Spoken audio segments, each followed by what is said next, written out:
Diz assim a palavra do Senhor, ouça com fé, queridos, o que está escrito na palavra de Deus. No dia seguinte, João estava ali novamente com 2 dos seus discípulos. Quando viu Jesus passando, disse: Vejam, é o Cordeiro de Deus. Ouvindo-o dizer isso, os 2 discípulos seguiram Jesus. Voltando-se e vendo, Jesus, que os 2 o seguiam, perguntou-lhes: O que vocês querem?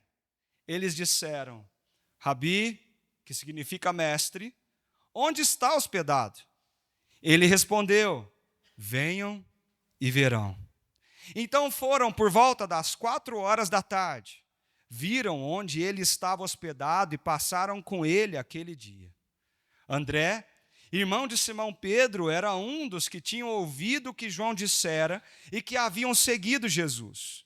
O primeiro que ele encontrou foi Simão, o seu irmão, e lhe disse: Achamos o Messias, que quer dizer Cristo. Então ele o levou a Jesus. Jesus olhou para ele e disse: Você é Simão, filho de João, será chamado Cefas, que traduzido é Pedro. No dia seguinte, Jesus decidiu partir para Galiléia, quando encontrou Filipe e disse-lhe: Siga-me. Filipe, como André e Pedro, era da cidade de Betsaida. Filipe encontrou Natanael e lhe disse: Achamos aquele sobre quem Moisés escreveu na lei e a respeito de quem os profetas também escreveram, Jesus de Nazaré, filho de José. Natanael perguntou: Nazaré? Pode vir alguma coisa boa de lá? Venha e veja, disse Filipe. Ao ver Natanael se aproximando, Jesus disse: Aí está um verdadeiro israelita, em quem não há falsidade. Natanael perguntou: De onde me conheces? Jesus respondeu: Eu o vi quando você ainda estava debaixo da figueira, antes de Filipe chamá-lo. Então Natanael declarou: Rabi, tu és o Filho de Deus, tu és o Rei de Israel. Jesus disse: Você crê, porque eu disse que o vi debaixo da figueira? Você verá coisas maiores do que essa. Então acrescentou: Em verdade lhes digo, que vocês verão o céu aberto e os anjos de Deus subindo e descendo sobre o Filho do Homem. Feche os seus olhos, querido. Fala conosco, Senhor, em nome de Jesus. Nós te pedimos. Amém. Nós estamos conversando sobre João capítulo 1. Um capítulo intrigante e muito bonito, e que entender esse capítulo faz toda a diferença agora na nossa vida. Quando nós começamos esse primeiro capítulo, nós falamos como João começa a contar essa história. E o apóstolo começa a contar a história do Filho de Deus, de Jesus Cristo, do Salvador do mundo, do Cordeiro de Deus que tira o pecado do mundo de um jeito que chocou aquela época.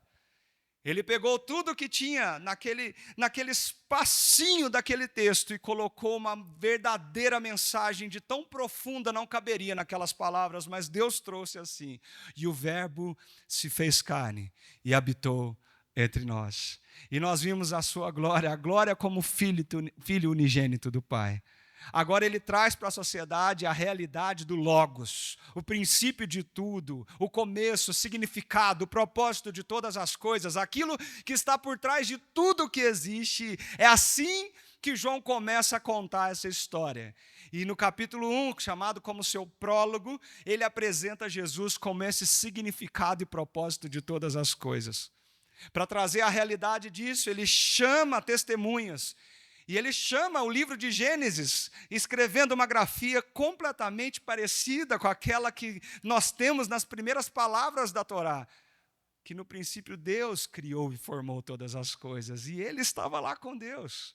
Depois ele chama mais uma testemunha, o livro de Êxodo, e fala sobre essa presença de Deus vindo morar entre nós, tabernaculando no meio do seu povo.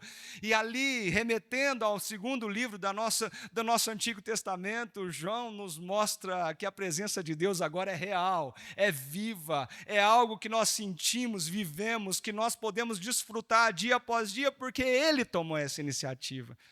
ele chama um homem que prometido há muitos anos atrás seria a voz no deserto que prepararia o caminho para a chegada do grande rei, do Messias. Ele chama João Batista e conta como João Batista fez isso acontecer, cumprindo a profecia e nos dando um grande exemplo do que nós somos em Jesus Cristo, anunciando o seu reino, vivendo a sua verdade, sendo humilde de coração, não chamando atenção para si, mas apontando para a luz, a verdadeira luz que veio iluminar o mundo.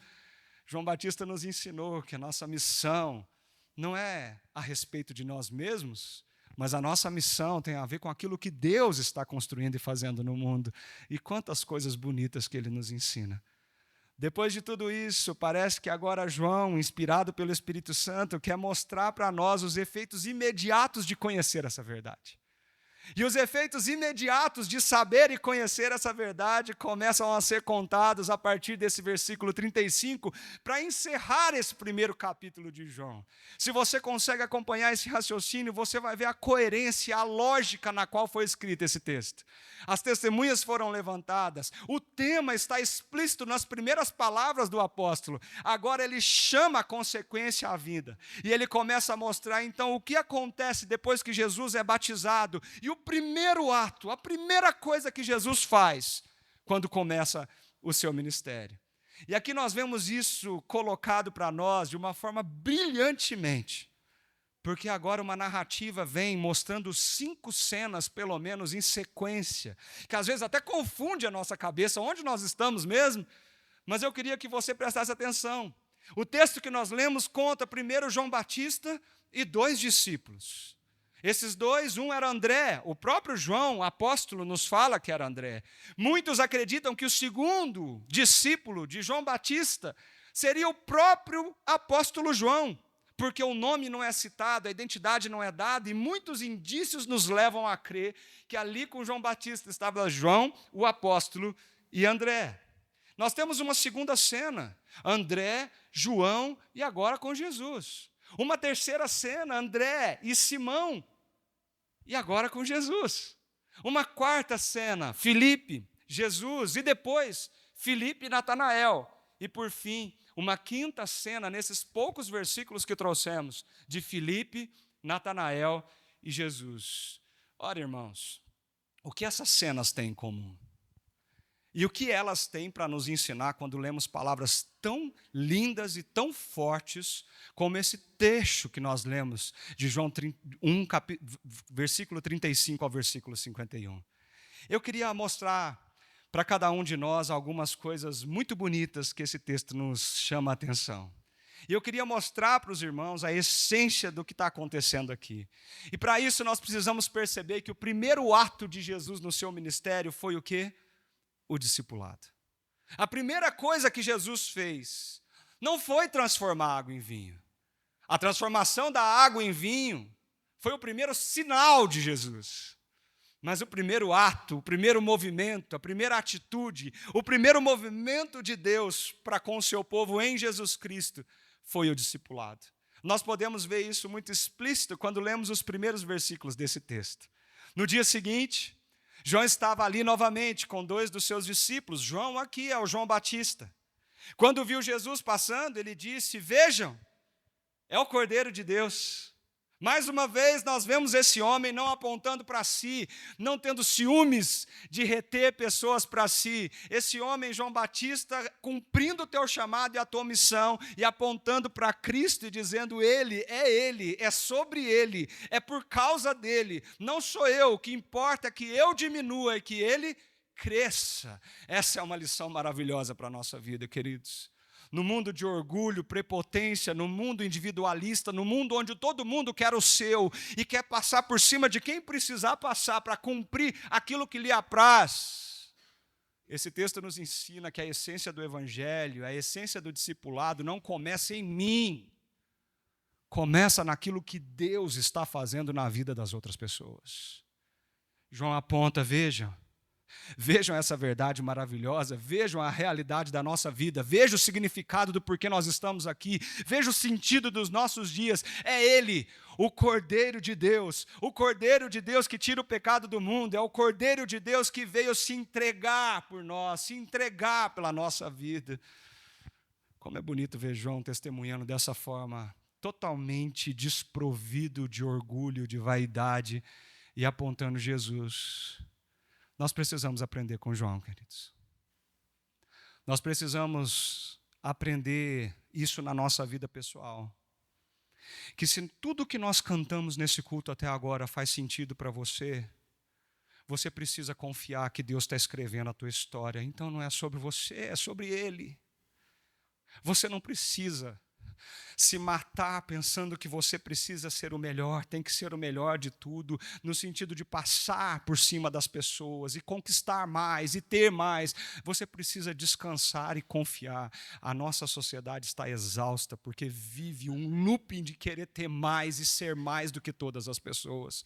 A exaustão vem porque essa corrida não para, ela nunca é suficiente, e a Bíblia é muito clara quando nos aponta que o verdadeiro discípulo é aquele que entende que o centro das nossas vidas é Jesus Cristo, é por Ele, é para Ele. Salmo 139 diz isso: Ele formou cada um de nós no ventre da nossa mãe. A gente era uma substância sem forma e Ele já tinha chamado cada um de nós pelo nome. Deus escreveu a tua história com o dedo dele. Não há razão para você se vangloriar e apontar para si mesmo. Mas a nossa grande missão é olhar e apontar para o Cristo, o nosso Senhor e o nosso Salvador. A pergunta que fica nos meus lábios é: o quanto de Jesus está nos teus lábios? O quanto de Jesus está nas suas falas? Consegui fechar uma venda. Quem fechou essa venda? Eu consegui pagar as contas desse mês. Graças a quem? Eu estou de alta. Deu certo o tratamento. Por causa de quem? A cirurgia deu certo. Nós temos tanto costume de colocar isso na conta das nossas mãos e dos nossos esforços que nós temos esquecido de fazer o que João Batista fez. Veja, eu só estou aqui porque o Cordeiro de Deus me alcançou.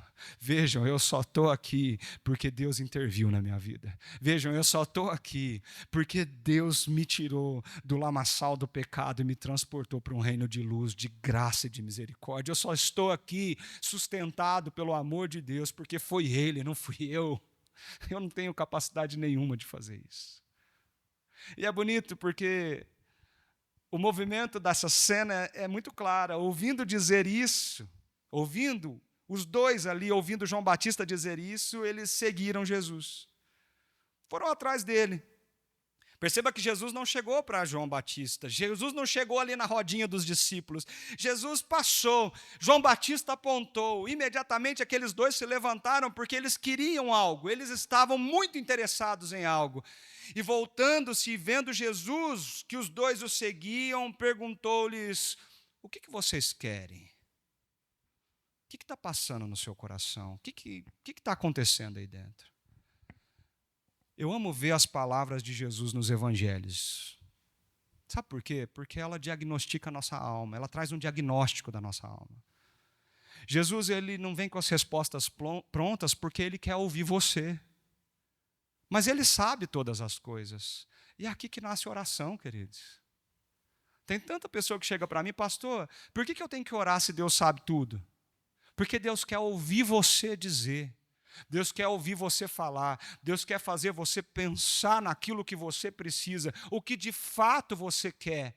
Qual é a tua motivação por trás do que você quer? Jesus olha naqueles dois discípulos de João Batista e a pergunta é clara: o que vocês querem? Qual a motivação de vocês? Por que vocês estão me seguindo?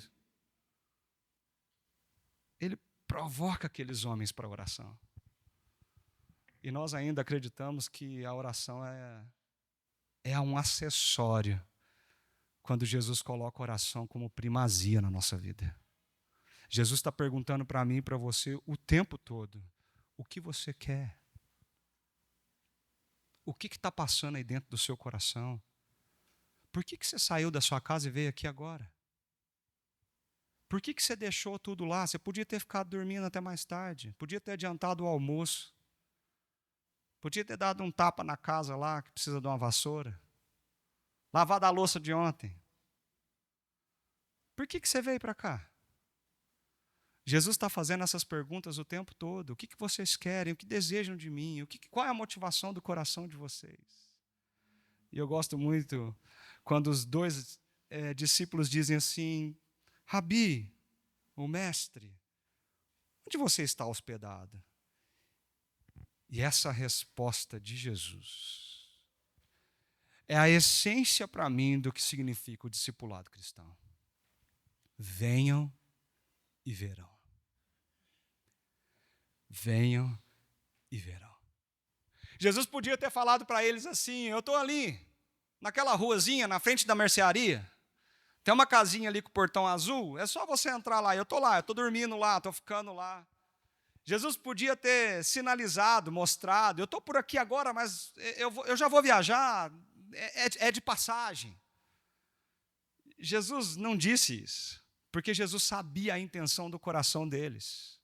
E a intenção do coração deles não era saber o endereço de Jesus, a intenção do coração deles não era informação, percebam isso. Não era mero conhecimento, não era mera informação.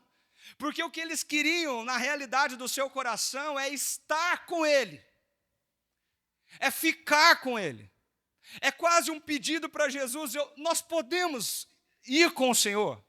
Nós podemos ficar com o Senhor. Nós podemos desfrutar um pouquinho da sabedoria, da presença, da graça, desse amor. Nós podemos ficar um pouco com o Senhor. E aí o texto nos conta que essa cena termina de uma forma muito legal. Porque ela termina assim: então foram, por volta das 16h, e viram onde ele estava hospedado e passaram com ele aquele dia. Alguns teólogos acreditam que esse texto pode também ser traduzido não por 16h, mas por 10h, o que faria um grande sentido com o texto todo. Porque na linguagem original, o dia era medido de uma forma diferente. A linguagem que foi usada aqui foi uma linguagem da medida do dia romano, que começava quando o sol raiava. E quando esse texto é escrito, faz sentido olhar para ele e entender que não 16h, quando o dia já está começando a acabar, mas 10h era o horário desse encontro. Porque depois ele fala assim: e passaram com ele todo aquele dia. Almoçaram com Jesus, sentaram, ouviram ele. Desfrutaram dessa presença maravilhosa. Talvez Jesus teve que ir lá comprar pão à tarde para fazer um cafezinho. Eu acho que eles foram juntos. Vamos lá comprar pão na padaria, vamos passar um cafezinho quentinho, vamos sentar aqui nós juntos, vamos conversar mais um pouco, deixa eu tentar entender o que está acontecendo. Queridos, o que eu queria que a gente notasse, que a gente prestasse muita atenção nesse texto, que para mim é algo tão bonito e tão belo, como eu e você, discípulos de Jesus, é que a maior evidência de um discípulo é querer estar com Jesus. A maior evidência de ser um discípulo de Jesus é querer estar com Ele, é querer desfrutar dessa presença, é querer ouvir a tua voz, é querer sentir a tua presença, é querer saber o que Ele pensa, o que Ele diz a meu respeito, é deixar com que a graça, deixar com que os milagres, deixar com que o Evangelho transforme a nossa vida, que a presença de Jesus comece a tirar as escamas dos nossos olhos e transformar o nosso coração. O maior prazer de um discípulo é estar com Cristo. E é por isso que a evidência mais clara na vida de um discípulo é a rotina dele, é o que ele faz, as prioridades, aquilo que ele vê que é o mais importante do seu dia. O momento de estar com ele, com a tua palavra, no seu momento devocional. Por que, pastor, que isso é tão importante? Porque isso é estar com Jesus. Isso é o momento que Ele fala no teu coração, é o momento que a palavra dEle vai costurando o seu caráter e trazendo aquelas coisas que precisam ser mudadas à tona. É esse momento que Deus te confronta com histórias que às vezes nem fazem sentido para você na primeira leitura, mas é ali, com atitudes desses homens e mulheres transformados pela graça de Deus, que nós vamos aprendendo pela palavra dEle. o que Ele deseja de nós. É nesses momentos que a palavra dEle soa ao nosso coração e nos levanta, nos dá força para seguir em frente. Começar o dia assim faz toda a diferença, porque começar o dia assim é começar com Ele. Não com as nossas queixas, nossas murmurações, nossas reclamações, nossas preocupações, nossas incertezas.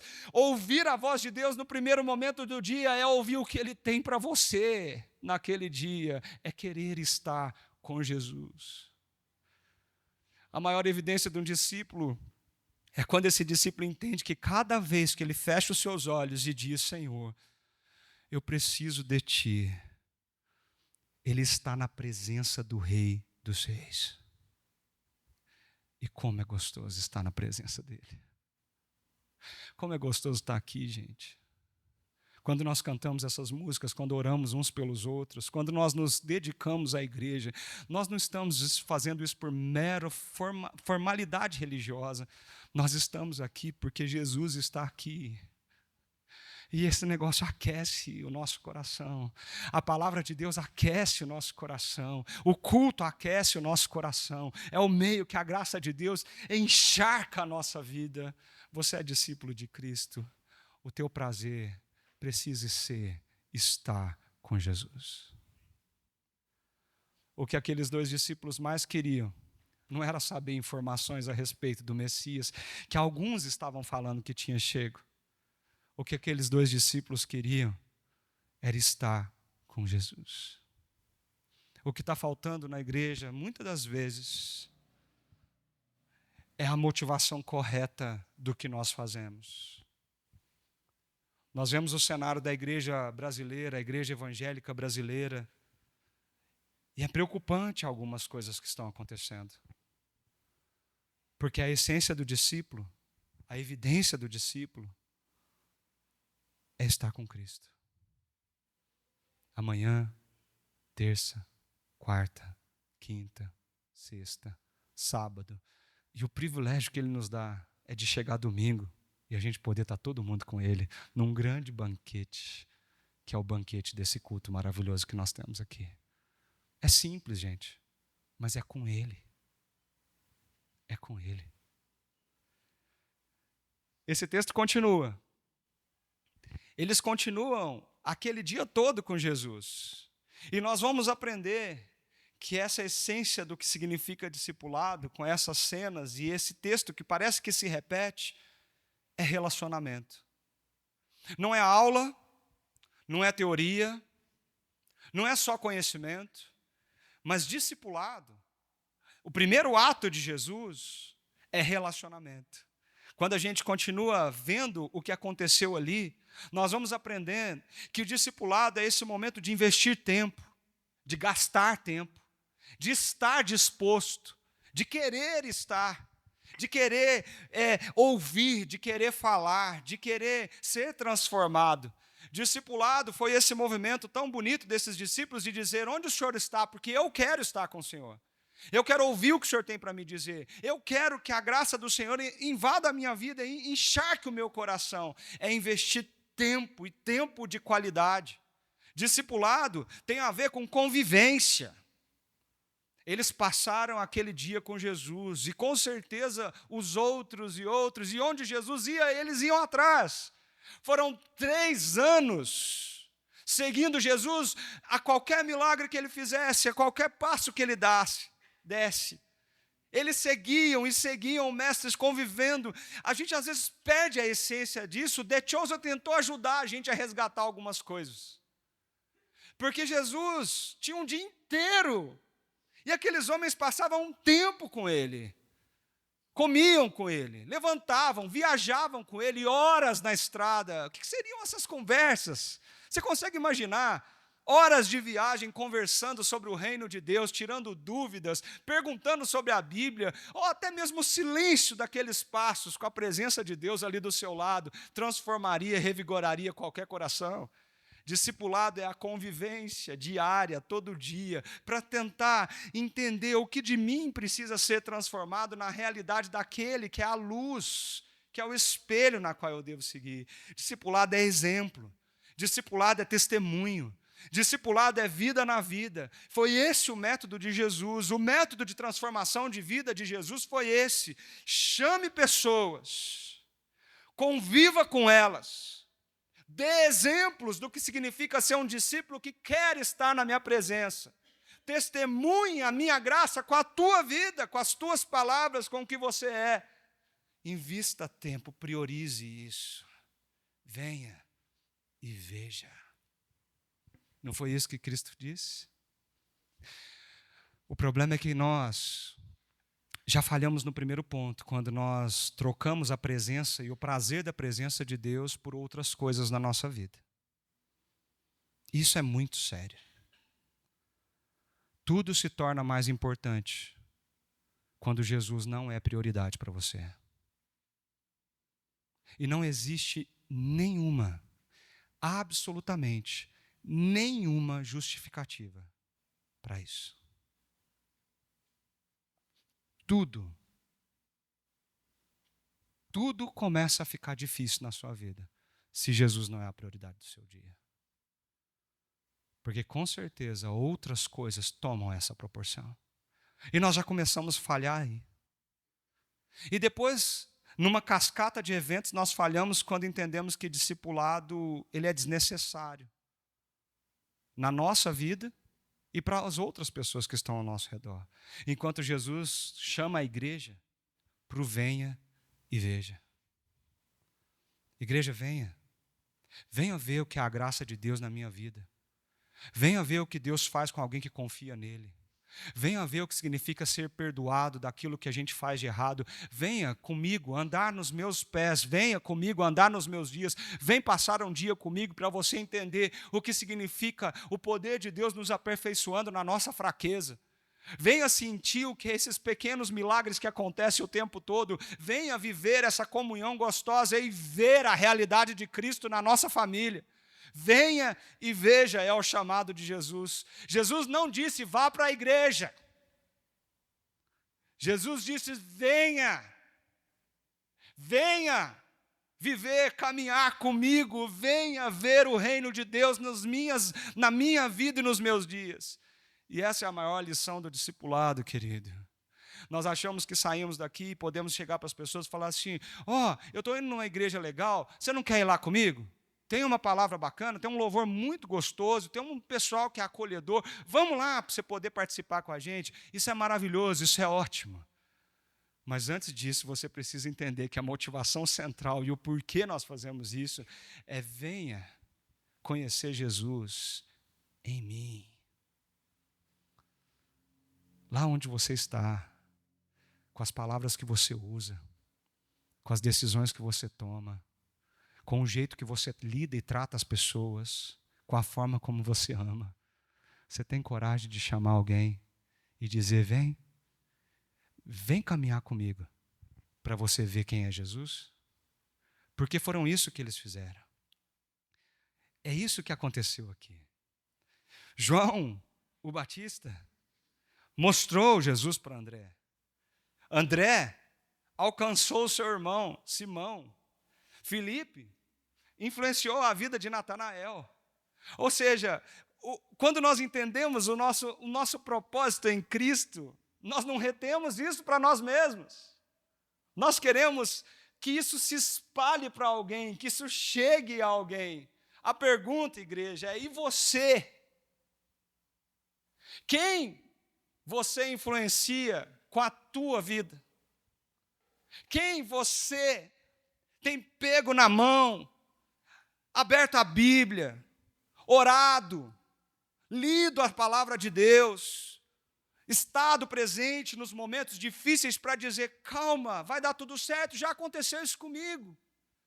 Eu vou com você, eu vou estar com você nesse hospital, naquele exame, naquele momento difícil da sua vida, conte comigo, conte com a minha presença, nós vamos estar juntos, nós vamos orar juntos por isso e vai dar certo, porque Deus está ali, Deus vai prover. Quem você tem feito isso? Se você não tem nenhum nome para colocar aqui, querido, você precisa sair desse lugar hoje, repensando se você entendeu a grande missão da sua vida. Porque a tua missão não é ganhar dinheiro. A tua missão não é comprar o que você deseja. A tua missão não é ter a melhor roupa, o melhor carro, o melhor calçado, não é ter sucesso, não é ter influência nas mídias sociais. A tua missão não é nem o conforto dos seus dias, que é uma das frases mais faladas hoje em dia. Eu só quero trabalhar para viver uma vida confortável. A sua missão é apontar Jesus para alguém. Quem? Quem são os nomes aqui que a gente pode colocar? E se fosse num papel, talvez não caberia aí no seu papel as pessoas que você não chamou para vir para a igreja, mas que você levou até Jesus. Que você apresentou o Logos, o Verbo, a palavra de Deus que se encarnou, que fez carne e veio habitar entre nós. As pessoas que conviveram com você, que sentaram na tua mesa, numa noite de sábado, comendo pizza, conversando, rindo, falando assim, olha que maravilha poder confiar em Deus e crer em Deus na nossa história. Quem são eles? Quem são elas, queridos? Quem são as pessoas que Deus colocou no meio da tua trajetória, do teu caminho, para que você pegasse na mão e falasse, vem aqui, eu descobri algo que é maravilhoso e eu não posso guardar isso para mim, eu preciso contar isso para você. Jesus está nos chamando para isso, para um discipulado que é relacionamento. Ele nos chamou com esse propósito. Se não estamos fazendo isso, nós estamos falhando miseravelmente na nossa missão. Nós estamos falhando naquilo que Jesus nos chamou a fazer. Esse texto nos mostra isso. Que discipulado é levar pessoas até Jesus. Você consegue ler isso comigo bem forte? Discipulado. Mais uma vez, por favor. Discipulado. Isso é discipulado. O texto é muito claro, é muito evidente. Olha o que acontece na segunda cena. Eles passam o dia com Jesus. E o texto diz, André, irmão de Simão Pedro, era um dos dois que tinha ouvido o que João, o Batista, dissera. E que haviam seguido Jesus. O primeiro que ele encontrou foi Simão, o seu irmão. Preste atenção no que está acontecendo aqui. A primeira pessoa, o primeiro movimento, a primeira coisa que ele fez foi encontrar o seu irmão.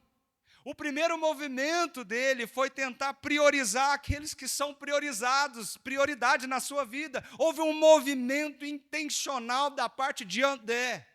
Vocês conseguem entender e perceber isso aqui? Essa palavra, o primeiro que ele havia encontrado, o primeiro que ele encontrou, no português soa como se fosse um acaso. Estou passando aqui na rua, Simão passou aqui. Simão, vem cá, deixa eu te contar uma novidade. Mas quando você estuda a estrutura do texto, e o texto no seu original, dá uma impressão muito clara desse movimento em direção a. Não foi uma coisa que André, por um acaso, encontrou Simão. Foi algo que André fez intencionalmente ir atrás dele. André foi lá. André falou, Simão precisa ouvir isso. Simão precisa saber disso.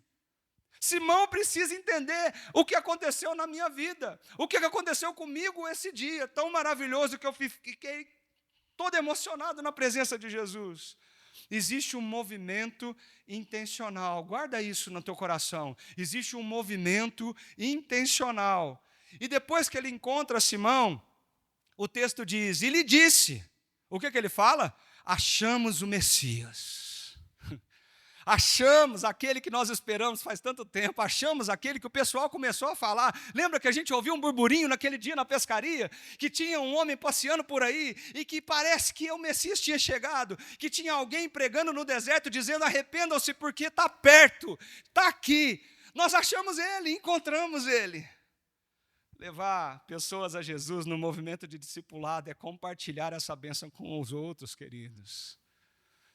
O problema é que a gente vive num mundo tão individualista, mas tão individualista que se você alcançar alguma coisa já basta para você. O que importa é a minha felicidade, o que importa é o meu bem-estar, o que importa é que eu estou bem com Deus. Eu não preciso passar isso para ninguém, nem falar isso com ninguém. Se eu estou bem, está tudo bem, então deixa eu viver minha vidinha no meu cantinho quietinho, eu não preciso ir atrás de ninguém. Só que isso está biblicamente incorreto. Isso é contra o que Jesus nos ordenou. Isso vai na contramão do movimento que Cristo nos ensinou com a prática. Jesus te abençoa aqui domingo após domingo, falando ao teu coração. A pergunta é, o que você faz com tudo isso? O que você faz com tanta informação? Com tanta palavra de Deus que é semeada domingo após domingo nessa igreja? Eu não sei se você lembra, mas nós terminamos o ano passado falando sobre discipulado. Nós pregamos aqui uma série muito profunda chamada A Grande Omissão. Se você não teve a oportunidade de ouvir essa série, corre lá no Spotify, corre lá no YouTube, dá uma olhada nessa série e ouça com calma as mensagens que estão ali. Porque a grande omissão da igreja é que ela não entendeu que a nossa grande missão é compartilhar Jesus. A pergunta que eu tenho para fazer para essa igreja é: o que vocês fizeram do final do ano passado até fevereiro desse ano? Quantos nomes nós já colocamos naquele ponto de interrogação? Tem alguém que você já está orando para começar a caminhar com você? Você tem sentado e lido a Bíblia com alguém? Você tem orado com alguém semanalmente? Chamando essa pessoa para conviver com você, para que ela aprenda mais de Jesus e veja Jesus na tua vida? Nós falamos isso há alguns meses atrás aqui na igreja. Se nada mudou, o que nós temos ouvido aqui domingo após domingo, queridos? Discipulado é levar pessoas para Cristo e compartilhar essa bênção que alcançou a sua vida. Você tem compartilhado isso com alguém? Ou você tem medo do que vão pensar de você? Você tem compartilhado isso com alguém? Ou você inventa das mais variadas desculpas que nós podemos fazer? Pastor, eu não tenho tempo. Para, gente. Por favor. Dizer que você não tem tempo para cumprir a única missão que Deus te deu nessa terra é uma evidência que você está colocando outras coisas no lugar de Deus no seu coração. Dizer que você não tem tempo para vir à igreja, para conviver com a igreja, viver a igreja, é uma evidência que ídolos falsos estão habitando na tua vida. Quando você não tem tempo para Deus, eu pergunto, quem é o seu Deus? Porque a essência do discípulo é estar com Ele. A prioridade do discípulo é fazer o que Ele manda. João capítulo 15, nós vamos chegar lá. Jesus disse: vocês são os meus discípulos, vocês ouvem a minha voz, vocês obedecem ao meu chamado, vocês confiam em mim e vocês fazem aquilo que eu peço para vocês. E Jesus nos pediu uma coisa: vão e façam discípulos. Vão e anunciem o Evangelho. O texto continua. E essa frase, ela é muito bonita. Então, ele o levou a Jesus. André não sentou com Simão no barco e falou assim: deixa eu te contar uma história. Vem cá. André não sentou no barco e falou assim: olha, deixa eu te contar um pouco da minha vida. André não virou o holofote para ele. André pegou na mão de Simão e levou ele até quem? Discipulado é levar pessoas até Jesus Cristo. Tudo que for diferente disso não é discipulado. E se você não vive o discipulado, você está em desobediência ao que Deus nos mandou. Discipulado é levar pessoas até Ele, mostrar quem Ele é, conduzir até Ele. É quando nós fazemos isso e mostramos Jesus de uma forma que transforme a vida das pessoas. Porque olha o que acontece depois disso. Jesus olha para Simão e ele fala algo que fez de Simão alguém que nunca mais foi o mesmo. As palavras de Jesus foram como uma espada que atravessou o peito daquele homem naquele dia. E ele disse: você é Simão, o filho de João, mas você vai ser chamado Cefas, que é traduzido como Pedro, a pedra. Você percebe que Jesus olha para Simão e o olhar de Jesus agora transforma a identidade dele? Você não é mais só o Simão, filho de João. Porque a partir desse encontro, a partir desse momento, você vai ser aquele que eu estou construindo em você. Você vai ser aquele que eu estou chamando para ser. O seu nome está sendo mudado porque é a transformação do seu caráter que eu estou fazendo em você. Você era o pescador, filho de João, mas quando me encontrou, você agora vai ser transformado à luz da realidade da minha vida. Venha e veja, Simão, porque a partir de hoje você é Cefas, você é Pedro. Talvez quando você encontrou Jesus, você não mudou seu nome, mas você mudou sua vida. Nada fica no lugar, nada é como antes. Não adianta, querido, o Evangelho nunca mais vai te deixar pecar em paz. Alguma coisa vai ficar aqui dentro, remoendo no teu estômago quando você sair para o trilho. Você vai sendo convencido pelo Espírito Santo dia após dia que alguma coisa está errada em você, que você precisa se transformar à luz de Jesus. Quando você conhece a Jesus dia após dia, tentações, provações podem vir porque o teu caráter está sendo moldado. O Evangelho é tomar todo dia a sua cruz, morrer para si mesmo e seguir o Mestre e ser como Ele. Mas eu não consigo, consegue. Todos que falaram eu não consigo, Deus disse você consegue, porque não é na tua força, é eu que estou fazendo isso em você. Você consegue. Moisés caiu na besteira de falar isso para Deus, não falou? Deus, eu não falo bem. E Deus falou para ele, mas eu vou estar falando, eu vou falar através de você. Muitos chegaram e se esquivaram, quando Deus apareceu e chamou eles para alguma grande missão. Quem sabe nós não estamos também nos esquivando daquilo que Deus está nos ordenando a fazer. E Deus está dizendo essa manhã de novo para essa igreja, você precisa se levantar, se movimentar e compartilhar Jesus Cristo para as pessoas que estão ao seu redor, para que o Evangelho transforme a identidade e a vida delas de uma vez por todas. Nós somos os instrumentos de Deus para essa missão. Ele faz, nós somos instrumentos. Discipulado é levar pessoas até Jesus para serem completamente transformadas por Ele. Isso é muito lindo. Eu queria desafiar você a uma grande missão. A missão André. Que missão é essa, pastor? Eu queria convidar você a um movimento simples e claro que começa hoje. Que hoje de manhã você pense em pessoas. Pessoas que precisam ser alcançadas por Jesus, pessoas que precisam urgentemente do Evangelho, pessoas que precisam sentir isso, precisam experimentar a presença dEle para que a graça dEle transforme o seu coração, pessoas que estão perdidas, pessoas que estão sem significado, sem propósito na vida. Eu tenho certeza que se você se dedicar uns 2 minutinhos aí, você vai ter uma lista com mais de 10 pessoas que convivem com você e que precisam urgentemente serem alcançadas por Jesus. Coloque essas pessoas num papel, querido. Coloque isso num papel e faça a partir de hoje desses nomes as prioridades da sua oração.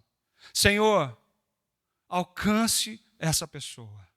Senhor, alcance com a tua graça essa pessoa. Essa pessoa precisa do Senhor, mas faça uma oração depois da compreensão desse texto. Senhor, me leve até ela. Me leve até lá. Me ensine o que eu tenho que fazer. Me ensine o que eu tenho que falar. Me dê uma oportunidade intencional, um movimento intencional de chamar essa pessoa para sentar com ela e conversar com ela, para compartilhar quem é Jesus. Escreve esse nome, ore por ele ou por eles. Pense, com a ajuda do Espírito Santo, no movimento que você vai fazer até essa pessoa. Marca esse encontro, senta e abre o teu coração, não apontando para si, mas apontando para Jesus. Quem sabe dali vai surgir uma caminhada juntos.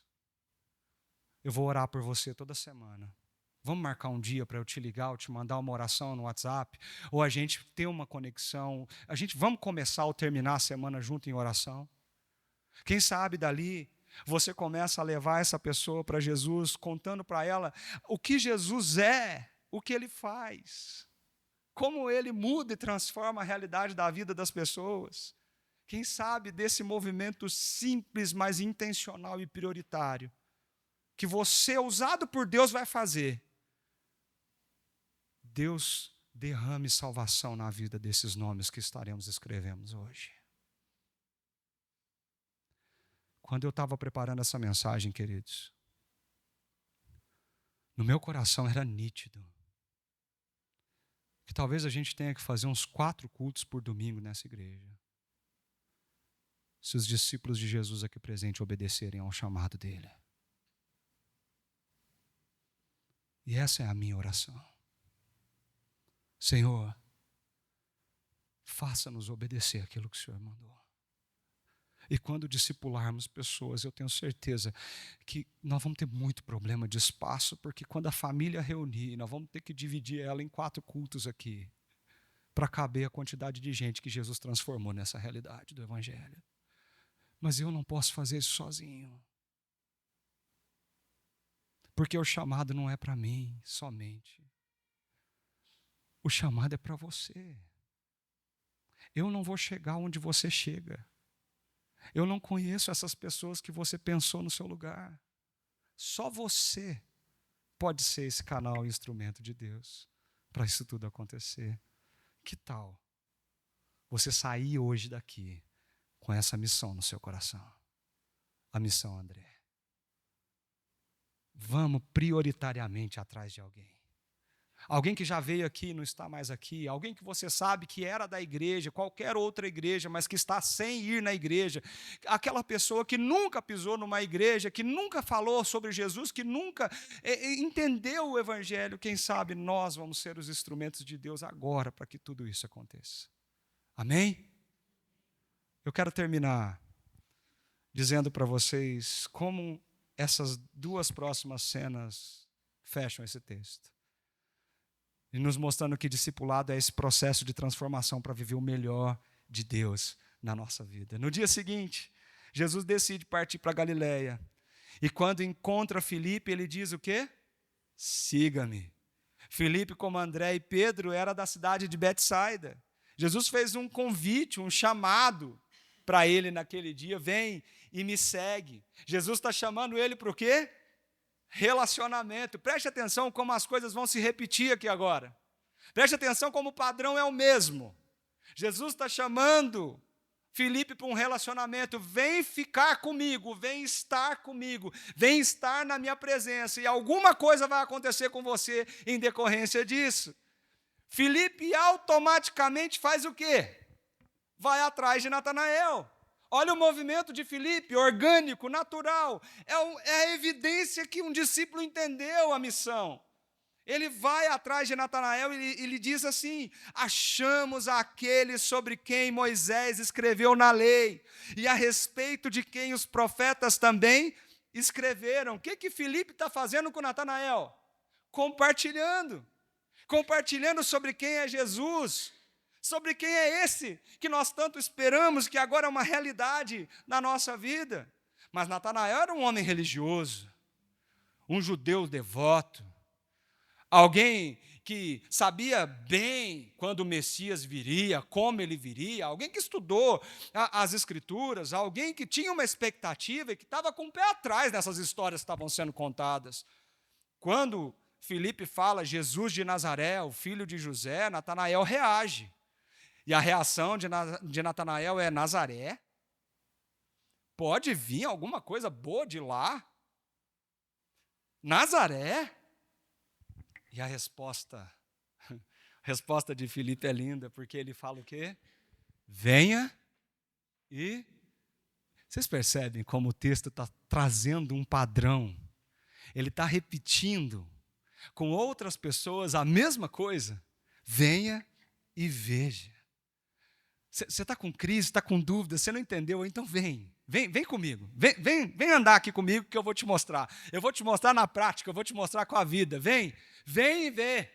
Vem ver com seus próprios olhos. Não é teórico, é prático. Não é teoria, é verdade, é realidade de vida. Vem ver. Ao ver Natanael se aproximando, Jesus disse: aí está um verdadeiro israelita em quem não há falsidade.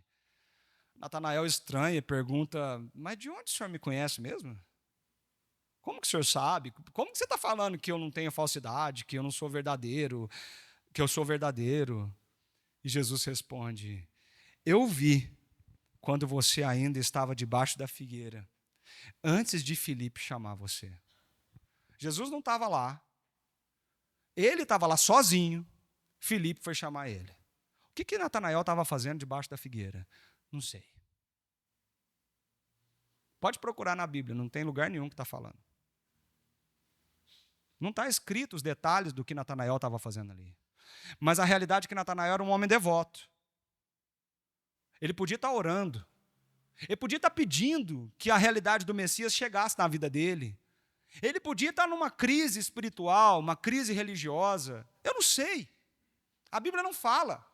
O fato é que o texto nos aponta para um momento sozinho de Natanael, um momento pessoal, individual, o que ele estava pedindo, o que ele estava falando, com quem ele estava falando, se ele estava orando, se ele estava fazendo um momento de leitura, de meditação na palavra, eu não sei.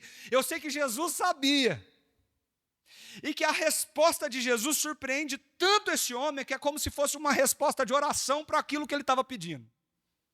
Porque foi só Jesus dizer: eu vi você quando você estava debaixo da figueira. Esse ver é muito mais do que olhar. É eu percebi. Eu sei que você estava lá. Eu sei o que você estava fazendo. Eu sei o que você estava falando.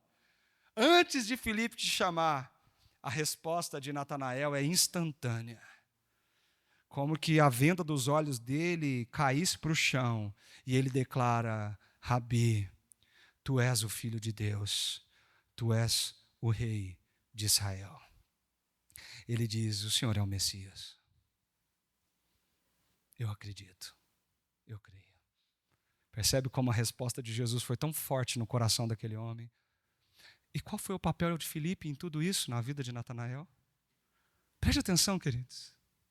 O papel de Filipe foi chamar Natanael e dizer: vem, eu vou te levar até Jesus. Se nós acreditarmos nesse movimento e levar pessoas até Cristo, quem transforma essas pessoas é Cristo. Como ele vai fazer isso, não sei. Mas o seu papel é trazer essas pessoas e levar até Ele. Deixa eu te mostrar quem é Jesus. Deixa eu te contar quem Ele é. Deixa eu te mostrar o que Deus fez na história e como isso se concretiza, se confirma em Jesus Cristo. Deixa eu te apresentar o Jesus que mudou a minha vida e que transformou o meu caráter. Leve pessoas a Jesus e deixe Jesus transformar essas pessoas. Deixe essa transformação acontecer com elas. Se deixe ser instrumento de Deus, queridos. Se deixe ser instrumento de Deus. Quando nós fizermos isso, alguma coisa muito especial vai ser a percepção dos nossos olhos. Olha esse versículo 51.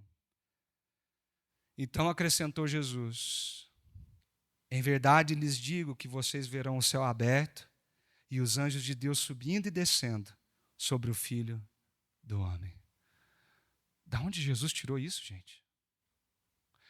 Tem hora que Jesus fala umas coisas que quando a gente está lendo, parece que foi uma frase aleatória, né? Já teve essa sensação? A pessoa pergunta alguma coisa para Jesus e você continua lendo o texto, parece que Jesus soltou uma frase ali que não tem nada a ver com nada. Mas na verdade é a gente que não entendeu. Quando Jesus olha para Natanael, ele vira para Natanael e fala assim: ó, está aqui um israelita, presta atenção nisso, israelita que vem de Israel, em quem não há dolo ou falsidade nenhuma. Ah, uma frase comum, pastor. Não. Para um bom conhecedor da lei como Natanael, Israel, dolo, falsidade, leva a mente dele para um lugar: Jacó. O enganador, lembra? Esaú e Jacó? Comprou o direito de primogenitura por um prato de lentilha. Jacó, que enganou o seu pai quando se vestiu ali das suas roupas para poder ser abençoado por ele. Lembra dessas histórias? Jacó, mas por que Jacó? Jacó, quando Deus encontra com Jacó, muda o nome dele para Israel. E dali nasce a grande descendência do povo de Deus. E num momento muito inusitado, Jacó vive uma experiência com Deus em Gênesis capítulo 28. E ali ele deita e sonha quando ele está fugindo, com medo. E a Bíblia diz assim: ali sonhou que havia uma escadaria que se erguia da terra, cujo topo alcançava os céus e pela qual os anjos de Deus subiam e desciam. Acima dela, em pé, estava o Senhor, que lhe disse: eu sou o Senhor, o Deus de Abraão, seu pai, e o Deus de Isaque. Darei a você e à sua descendência a terra na qual você está deitado. Os seus descendentes serão como o pó da terra e se espalharão para o oeste, para o leste, para o norte, para o sul. Todas as famílias da terra serão abençoadas por meio de você e da sua descendência. Jesus olhou para Natanael e disse: a profecia se cumpriu. Você sabe do que eu estou falando. Eu sou a escada que liga os céus e a terra. Jesus é aquele que ligou os céus e a terra, trazendo a glória de Deus para habitar no meio dos seus filhos. Jesus está contando para Natanael o seguinte: você é um religioso e sabe muito bem do que eu estou falando, mas tem uma verdade que você precisa aprender hoje. Eu sou aquilo que o Antigo Testamento tanto falou a respeito do que Deus faria. Eu realmente sou o Rei dos Reis, o Senhor dos Senhores, o Messias, o Filho de Deus. Eu trago a glória e a presença de Deus para cá. O que isso nos motiva? Nos motiva a entender que esse processo de transformação é para a gente viver o melhor de Deus. Jesus disse assim: você crê porque eu disse que o vi debaixo da figueira? Você pode ler o que está de amarelo comigo? Vamos juntos? Você verá coisas maiores do que essa. Olha o que Jesus disse para ele. Você creu porque eu disse que vi você. Eu estou te dizendo que você vai ver coisas muito maiores do que essa. Em Jesus Cristo nós estamos sendo chamados, queridos, para viver o novo de Deus, para viver o melhor de Deus. Em Jesus Cristo nós estamos sendo chamados para vir e ver. Hoje Ele está olhando para o coração de cada um de vocês e está dizendo mais uma vez: venha e veja. Deixa eu usar a tua vida como instrumento do método que Ele tem para transformar corações. Saia desse lugar hoje com nomes na sua cabeça. Coloque esses nomes em oração. Trace movimentos intencionais, como André fez, como Felipe fez, para alcançar essas pessoas. Converse, compartilhe com elas o que melhor Deus tem colocado no teu coração sobre o Evangelho. Chame elas para uma caminhada com você e que esse processo de discipulado seja lindo na sua vida. Nós participamos de um curso que está dando start aqui na igreja a um processo como esse. Em breve, nós vamos estar recebendo algumas dessas apostilas aqui na igreja. E em nome de Jesus, quando sentarmos com pessoas para compartilhar um pouquinho disso aqui, eu tenho certeza que tudo isso aqui que nós ouvimos hoje vai ser uma realidade visível nos nossos olhos. O melhor de Deus ainda está por vir. Eu creio nisso. Mas para isso, eu preciso que você se comprometa. E eu queria que você se comprometesse não comigo, não com o pastor David, não com o conselho dessa igreja, com os diáconos dessa igreja, mas que você se comprometesse com Jesus. E se ele está aqui, eu queria que você falasse isso para ele. Feche seus olhos.